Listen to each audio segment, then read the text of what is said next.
Aloha, welcome to the Mr.G podcast. This is episode 1 of season 2. I did season 1 during the hot part of the year in Hawaii. We're in Honolulu, Hawaii. It's a little bit cooler. It's about 75 degrees.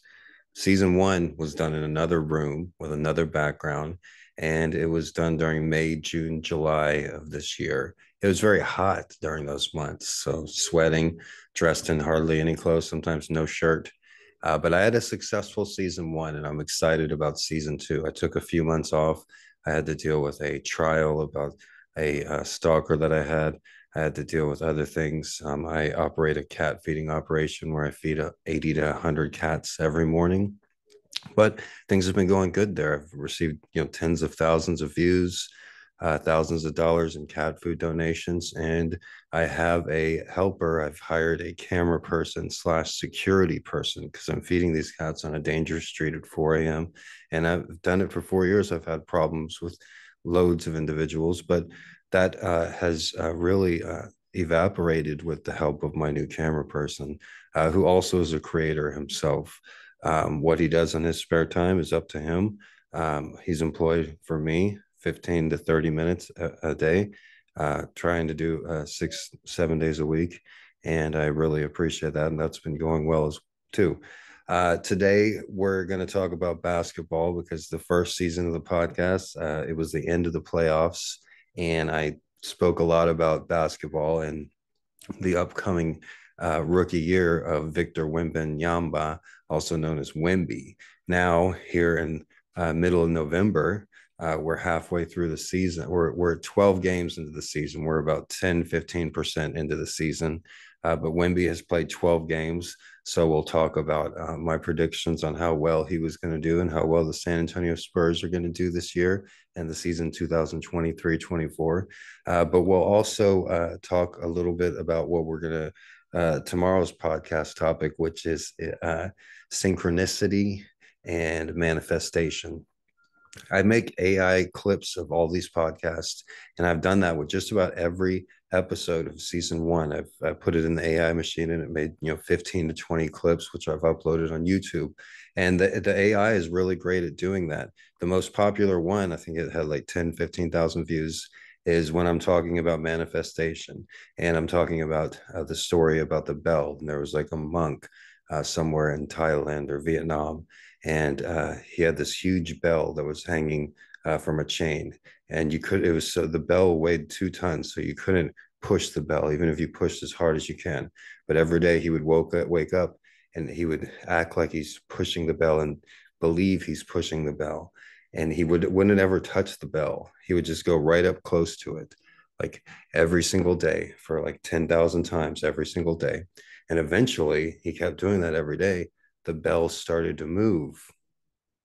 And that right there is manifestation. Another example I've read is a man, he had to walk 12 miles to work every day, and he worked 60, 70 hours a week. And he did this for 10, 15 years, but he could never get ahead in life. And so a friend of him said, well, on your long walks to and from work, just imagine yourself finding quarters, finding gold coins or silver coins. And so while he was walking to work with his hands in his pockets, sometimes rain, sometimes snow, he would just imagine seeing quarters and seeing currency. And sure enough, soon enough, he just started seeing currency literally in real life. And I actually have tried this myself because I've worked many jobs in my life, and the ones that I've had to walk long distances to and back, I always try to be proactive. I always try to be constructive. So I actually tried that, and the reason I've stuck with me is because it worked. I imagined myself seeing money. This was at a job in Reno, Nevada, when I worked at a 7-Eleven. I walked from one side of Reno to the other side of Reno, worked 7-Eleven for an 8-hour shift as well, sometimes in the snow. But during that long walk, I remembered the story about the man finding quarters and finding money. And so I imagined myself finding money, finding lottery tickets, finding quarters, finding bills. And sure enough, during my walks, I started finding money, and it actually worked. It's a proven testimony. I'm really happy to be here today. I didn't do that much prep work for today's episode. I was going to do an interview with an individual magazine today, but they had some technical difficulties and had to postpone. So I'm glad that I had planned to, that I had everything set up to do the podcast, which is really great. 80% of success is just showing up. That's a quote that I've used for many years, for 20 plus years. It's actually by Woody Allen. I used to like Woody Allen a lot. Um, then he fucked his daughter, so his adoptive daughter. He married his daughter, I should say. And it's just like, you made a great film every year for 40 years, and you had to marry your daughter. I mean, just not even that hot. Like, come on, Woody. Like, I can't even say that that's your quote. Now I still say, 80% of success is just showing up, but I have to leave out the Woody Allen part. I'm like, oh, I don't know who says that. Woody Allen's banned on Amazon. You can't even get some of his movies, at least in Hawaii here. Not that I'm a big Woody Allen fan, but I don't even like Woody Allen. Woody who? I never heard of the guy. No, but I used to describe myself as neurotic, like Woody Allen. But so many people got the word neurotic mixed up with erotic. And so I'd be on a date, be like, yeah, I don't date much. I'm, neurotic like Woody Allen. And the date was like, what? You're erotic like Woody Allen? Like, you're going to marry your daughter too? It's like, no, neurotic. It's like, I think in my head, I'm living in my brain. And it's like, no, I heard you. I know what that word means. And then I just gave up with that really particular relationship. But yeah, I used to always say I'm neurotic like Woody Allen because it's a good description. Now I say I'm neurotic like George Costanza, or neurotic like Larry Allen is a better uh, individual to represent people that are neurotic. I'm sorry, Woody Allen, you married your freaking daughter, but on to today's episode. We're going to talk about basketball. When I talk about basketball, I'm going to put on my basketball gear as well. But Woody Allen, no offense, he is a great filmmaker. He's won Oscars for Best Director. And when I was studying film at the University of Texas in Austin, I went through a Woody Allen period where I studied his films, and he had extremely low budgets on just about all of his films. He wrote each of his films. He starred in most of his films, and give him credit where credit is due. A lot of filmmakers, Roman Polanski, I can think of at the top of my head, and Woody Allen, they have, a darker backstories, but so do painters and musicians and, many other artists as well. So I think instead of, writing off their art because of things that they did in their personal life, that's the same with a professional athlete. They may be great on court, but they may have, had, 10 different kids with 10 different women off court. Dwight Howard. No. And no, I'm not going to go there. Dwight Howard, you're a great basketball player. Speaking of basketball, that's a great transition.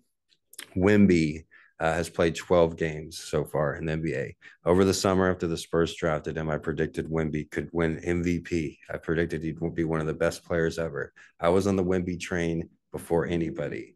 And Wemby is a great player, and he's played 12 games, and he's played outstanding. Him and Chet Holmgren of the Oklahoma City Thunder are the two candidates in lead for Rookie of the Year.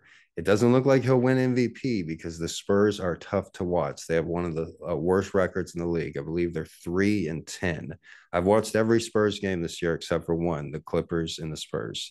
And it's, like I said, it's hard to watch. Wemby had a terrible game the last game. I usually go to sleep during the games. And it's not that Wemby's playing terrible. He's averaging about 4 turnovers a game. He's shooting about 30% from three and about 40% from field goals. He's averaging more than 2 blocks and more than 1 steal a game. If somebody is averaging more than a steal a game, they're one of the league leaders in steals. If they're averaging 2 blocks or more, they're one of the league leaders in blocks. A little rusty today. I haven't done this for a few months. But Wemby has been playing great, and it's awesome watching him play. He's usually the top highlight on ESPN. He's had some great alley-oops. One thing is his teammates And the coach Greg Popovich just signed a 5-year extension, so he'll be with Wemby for the next 5 years. It's hard to play with a player that's 7'5". He's 7'4" without shoes, 7'5" with shoes. Some people say he's still growing. He's only 19 years old. He almost hits his head on the rim. Chet Holmgren is a few inches shorter than Wemby and not as skilled as Wemby. Wemby plays point guard, sometimes takes the ball up the court. I've seen him take and make like 40-foot 3-point shots. He's shot great from the free throw line, like 70-80%. But the Spurs haven't been winning. And in the games that the Spurs have played really bad, Wemby has played really bad. The games that the Spurs have won, they've only won 3. Wemby has played really great in the 2 victories versus Phoenix, which was supposed to be one of the top teams in the league, and also their opening night victory. No, they lost the opening night against Dallas, but then the second game against Houston, they won. So in the last 10, they're 1-9. They're really hard to watch. His teammates, Jeremy Sohan is the best teammate. If you're going to build a championship team, this isn't going to be the team. There will be a lot of players that are on the Spurs this year that will not be on the Spurs next year. First off, I can think of Devin Vassell, Mr. Ball Hog, always shoot first, pass later. I don't think he'll be on the Spurs. Jeremy Sohan is really interesting guy. It's only his second year. He's really smart with a high basketball IQ. He's a defensive-minded player. He's from France, like Wemby. I think him and Wemby are going to be together long term. Sohan is one of the very few NBA players who shoots free throws one-handed, and he started doing this his rookie year when he started off shooting 40% from the free throw line, a horrible free throw percentage. And the shooting coach of the San Antonio Spurs suggested that he shoot free throws one-handed because it has helped the very few players that have attempted that. One of the worst free throw shooters in NBA history, Shaquille O'Neal, had the same thing suggested to him, that he shoot free throws, try to shoot them with one hand, which also makes sense since Shaquille O'Neal had the biggest hands I've ever seen in a basketball player. He looked like he was holding a grape. And so him shooting one-handed would make sense. But Shaquille O'Neal refused to shoot free throws one-handed because he thought it made him look effeminate. He thought it made him look less manly. And Jeremy Sohan, doesn't think that way. One of the great philosophers, Deepak Chopra, says, relinquish the ego. There's great strength in that. And Jeremy Sohan heard this news about how he could improve his free throw shooting percentage. So he went from a 40-something% free throw shooter at the beginning of the season to a 69-70% free throw shooter by the end of the season. He improved his free throw shooting by more than 30% by just shooting with one hand. So he's a really interesting player to watch. He's made a lot of mistakes as well. He's averaging 4 or 5 turnovers, just like Wemby is.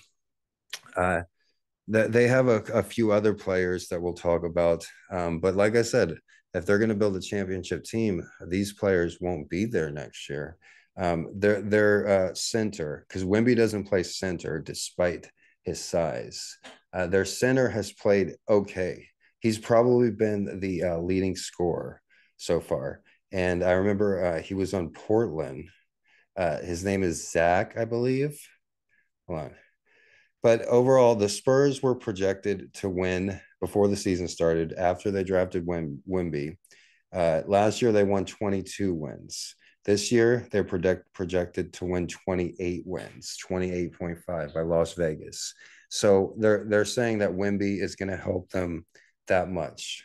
And I kind of disagree. Or at least I did during the summer. I had high hopes for Wemby. I'm an optimist, though. I see the glass half full. And I will say, will be surprised if Wemby does not make the All-Star team. I think he'll be one of the first rookies to make the All-Star team. He's only played 12 games. I'm imagining the next 12 games are going to be much better for Wemby and the San Antonio Spurs as the first 12 games were. They've already lost 3 games of the inaugural in-season tournament, so they didn't make it to the knockout round. But the Spurs, they have a really great chance of doing some really good things. And right now, their lineup, we have Jeremy Sohan, Keldon Johnson, Victor Wembanyama, Zach Collins, and Julian Champagne. So I've watched every game except for one today. I haven't really seen Julian Champagne play, but I've seen Jeremy Sohan, I've seen Keldon Johnson, I've seen Victor Wemby, and Zach Collins as well. Zach Collins has played center. He's played pretty well. He's probably led them in scoring. Uh, but however, Keldon Johnston and also Malik Branham hasn't seen as much playing time. Normally, the starting lineup in the games that I've seen have been Jeremy Sohan, Devin Vassell, Keldon Johnson, Victor Wembanyama, and Zach Collins. Zach Collins has played pretty well. I'd give him like a B. Like I said, he's led them in scoring. He hasn't been he's a bruiser, and so that's good. He can match up with the heavier players. Victor Wembanyama is too skinny to do that. But Keldon Johnson and Devin Vassell, I don't see them back next year because both of them are just shoot first. And there's been so many times Wemby is wide open in the paint, and even the announcers are like, all they have to do is throw it in the paint, and Wemby will catch it. Wemby has played 12 games in his NBA career, so people still haven't been able to figure out how to use him. But every time, just about 90% of the time, if they throw the ball, if Wemby is in the paint, they throw the ball. Wemby can jump higher than everybody else, grab the ball, and dunk it in. And even on fast breaks, Wemby can run the break better than any big man in NBA history. So when he's running the break, you give him the ball at half court, and he can take 2 steps and jam it. And he's done that, and he's made the highlight reel, and it's awesome watching him play. And Wemby's great for the NBA because it brings new fans, people that would not normally watch basketball. They're watching it now because Wemby is an awesome specimen. That's why his nickname is the Alien. But he's also a really interesting person and a really likable dude, I would say. He says he learned English from Instagram videos, and he doesn't speak with an accent either. But the Spurs, like I said, they're hard to watch. They're not projected to win or make the playoffs this year. And the number one draft pick next year is also from France and also a center, 7'1" center. So even if the Spurs did get the number one pick in next year's draft, they would probably trade it because they don't have a point guard. Jeremy Sohan, the defensive minded specialist from second-year player from France. He made the all-rookie second team last year, his first year. He has been playing point guard, so they don't have a true point guard. But the college basketball season just started. A lot of people have their eye on USC. Because USC has Bronny James. LeBron James is playing at USC. But he also has a teammate that's supposed to be one of the top draft picks. It's a pass first, shoot later guard. And that's who the Spurs are going to probably draft. Even if they got the number one pick in the lottery, they would still draft this player out of USC. And, I know everybody's wondering where Bronny James is going to be drafted. But if you look at the mock drafts for first and second round, Bronny James isn't on there. So I don't know really how good he is, Bronny James. He is playing for USC, but I don't know how much that is nepotism and how much is actual skill, because the real star at USC is Isaiah Collier, and that's the player the Spurs have their eyes on. He's a pass first point guard who could be a one and done for USC, an elite pick and roll operator with an advanced feel for the game. So that's what the Spurs really need, is a point guard. He's projected to be picked fourth right now. And the number one pick, Alexandre Sarr, is a French player. He's a long and mobile center with all the tools to be a star, a high-level shot blocker with a wide array of offensive skills. Sounds familiar. Sounds like Victor Wembanyama. So the Spurs probably will not draft that. And right now, if the lottery was held today, the Spurs would have the best chance in the NBA to win the lottery. And so give the media and the sports world credit. A lot of people have jumped on the Wemby ban train. If you watch episodes of season 1, I was a fan of Wemby way early, before the lottery even happened. And now Wemby's the number one story. Even though the Spurs are not winning, he'll probably win Rookie of the Year. And the Spurs finally have some national coverage. The last 3 games were televised. I noticed all of the Spurs national coverage comes early in the season. they've probably realized by that time, by the playoffs, the Spurs aren't going to be in the playoffs. They want to show teams that are going to be in the playoffs. One team that will be in the playoffs is the Oklahoma City Thunder. They have a great starting lineup, and they have Chet Holmgren, the second best rookie in the league. Chet Holmgren had a memorable matchup on ESPN versus Victor Wembanyama in the last game, and Victor played very badly. I believe he had like 5 points, 14 rebounds. And Chet Holmgren is more in a system. He has an MVP candidate, Shea Gilchrist Alexander, who is one of the best point guards in the NBA. He's like a model too. And Oklahoma City doesn't get the national coverage that they deserve, but they're going to finish with one of the top four records in the Western Conference, as well as Denver. Denver has been playing really well. The Joker is leading any player statistically, and he deserves MVP. He should have won MVP last year. And as far as the first 12 games this year, he's played outstanding, and Denver has the best record in the league.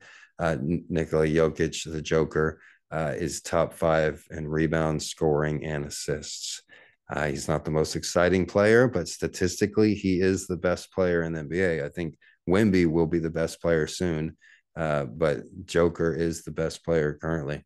And it's an exciting NBA season. I haven't watched the Spurs every game for 10, 15 years. I plan on betting on the Spurs this year. I'm not betting on the Spurs this year, betting against the Spurs. But no, I plan on betting every year. I've bet on basketball, and I've had a lot of success with it as well. But the Spurs up next, they have the Grizzlies today. Now, the Grizzlies actually have a worse record than the Spurs. It's at home. So it's an interesting matchup between the two bottom dwellers in the NBA, the Memphis Grizzlies and the San Antonio Spurs. I've only seen Ja Morant play once or twice. I don't know if he's going to play today. I don't know if he's suspended. But next up after that, they have the Clippers. The Clippers also have lost 4 or 5 straight. So they're looking at the Spurs. They have back-to-back with the Clippers. That's one thing the NBA is doing differently this year is the Spurs or every team, they'll play 2 teams at home. So the Clippers will play back-to-back in San Antonio. So they play in San Antonio on Monday, the Clippers do, and then the Clippers play in San Antonio on Wednesday as well. And that's also, games that the Spurs are going to try to win.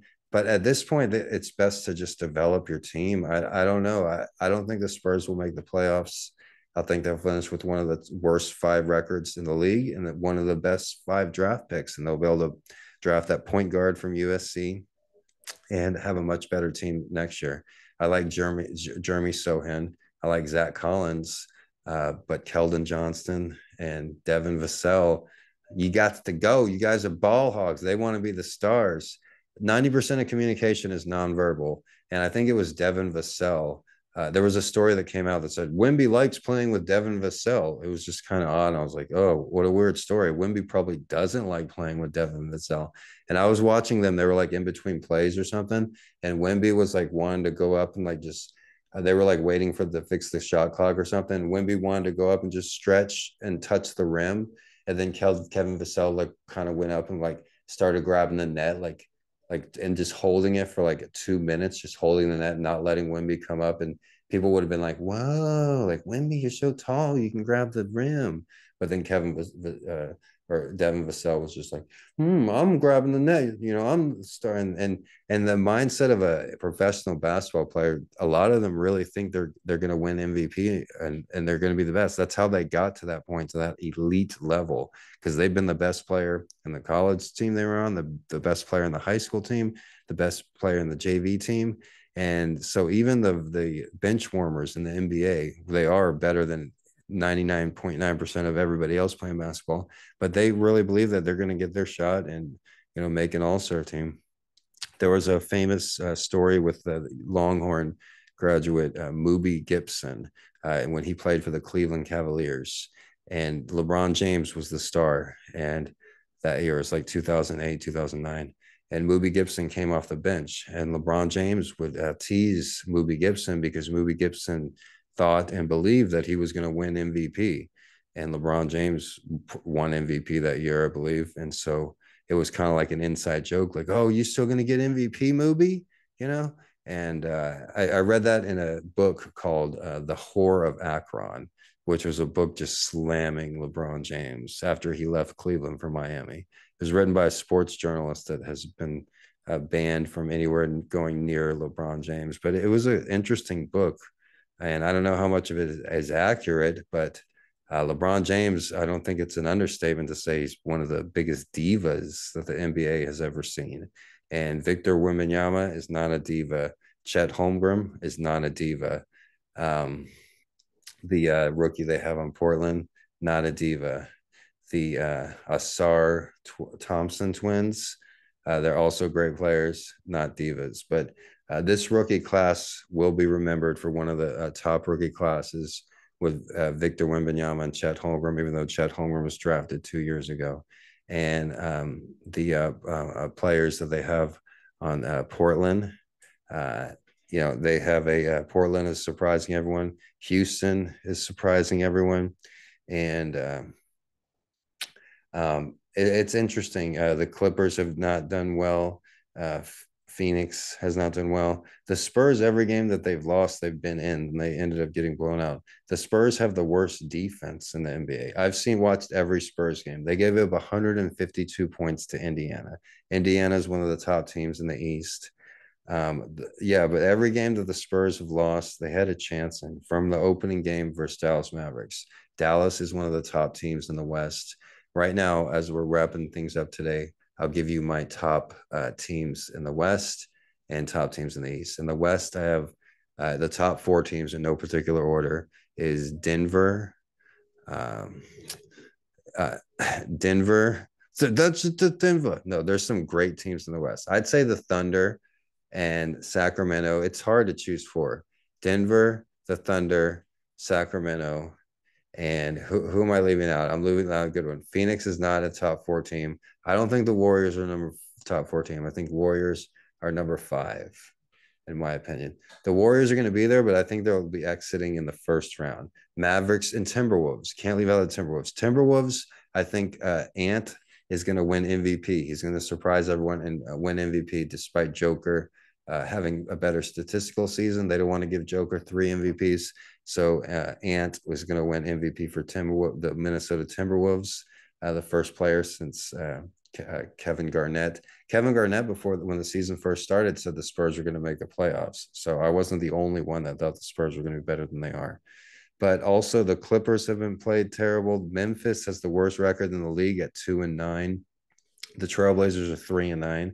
So my top 8 in the Western Conference, the top 8 playoff teams, top 4 Nuggets, Mavericks, Timberwolves, Thunder, and those are the top 4 teams right now. And then I have Kings. The Rockets are number 6. I don't think the Rockets are going to make it. Warriors are number 10. They're 6 and 7. I think the Warriors will get their stuff together. So the top 4 Nuggets, Mavericks, Timberwolves, Thunder. Then I have Kings, Warriors, Lakers, and then the number 8 team, the Suns. And it's packed. It's a packed conference. Eastern Conference, I have Celtics, Sixers, Bucks, Pacers as top 4. Celtics, Sixers, Bucks, Pacers, top 4. Then I have, in no particular order, Cavs, Hawks, Knicks, Heat, Magic. So it's really top heavy on the Eastern Conference. The Nets also could make the playoffs as well. Teams that won't be in the playoffs in the Eastern Conference, the Raptors, the Bulls, the Hornets, the Wizards, the Pistons, they won't even make the stand-in or the play-in tournament. Teams that won't make the play-in tournaments in the Western Conference, I got to go with Blazers, Spurs, Jazz, and Pelicans, and Rockets too. Rockets have got to fold. Rockets, they have the 6th best record in the Western Conference right now. I don't think that can last. I know they have a great young center, but a European center.